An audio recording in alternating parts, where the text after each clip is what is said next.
What's up, guys? It's O'Neil back again with another episode. I've been missing for a while. It's been a long while since I haven't released a new episode. So now I'll be back to try to keep it more consistent. One of the topics I want to talk about tonight is, Movado coming back to Jamaica after 10 years. You know, so a lot of people are happy that he's back. Me again, happy for once he's happy that he's back. That's like getting your freedom again to go back in the place where you're from. But you still have to be careful out there because Jamaica is Jamaica, so you still have to watch out and thing. Mavado is one of the most influential dancehall artists. Me, of the modern era, I would say the big three. Mavado, Vibes Cartel, Alkaline. But people will say otherwise. People will have their other big three. That's just my big three for the modern era. Not overall, because back then you have Bounty being a Buju. Before Bounty being a Buju, you had Shaboy, Ninja Man, you know, you know how it goes. So that's just my modern top three, right? So like the three columns of dancehall. If I'm wrong, you could tell me that I'm wrong, but that's just how I see it.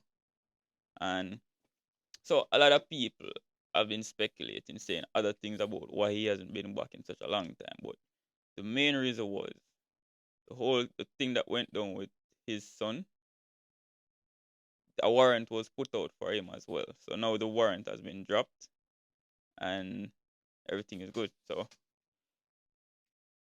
the thing with that warrant now, if Jamaica have a warrant for somebody, you could just go to another country and you know, it's kinda I wouldn't say forgotten about, but it's not like if it was US, 'cause if it was US have a warrant out on you, no matter where you go in the world, US is gonna find you and they're gonna extradite you.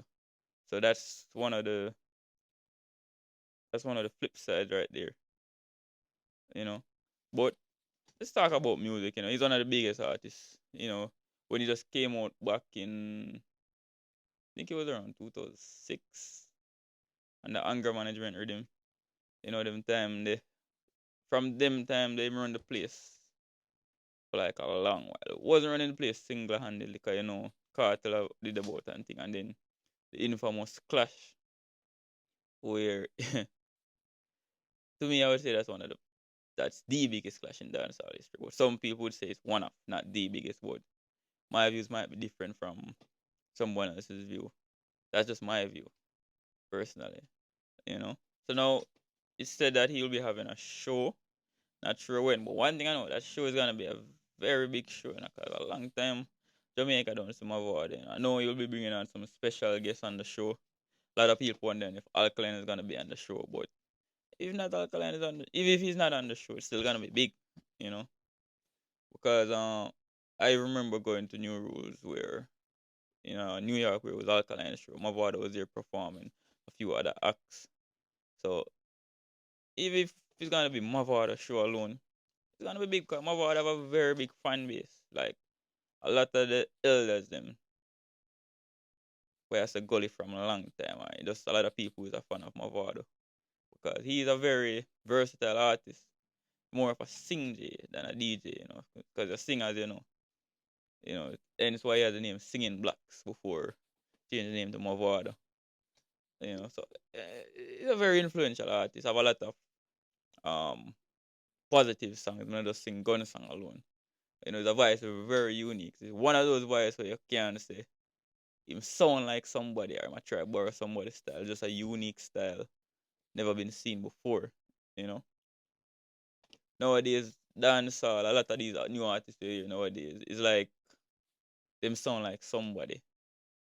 Not saying nothing is wrong with that, but it's just saying them sound like somebody, you know, which nothing's wrong with that. Because, for example, if you look at sampling, a lot of artists use sampling in the past. Cartel used sampling, even the part where sample the Baby Wayne song, where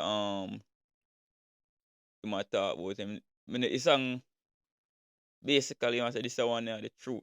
No matter if I don't talk and they want to shoot. That those words were actually quoted from the original Baby Wayne song itself, I don't I did sampling where he used, don't remember the original artist, but sampling has been something going on for a long while. It's kind of a work of art if you know how to do it, and then you have artists who sound alike, like the great Buju Banton, right?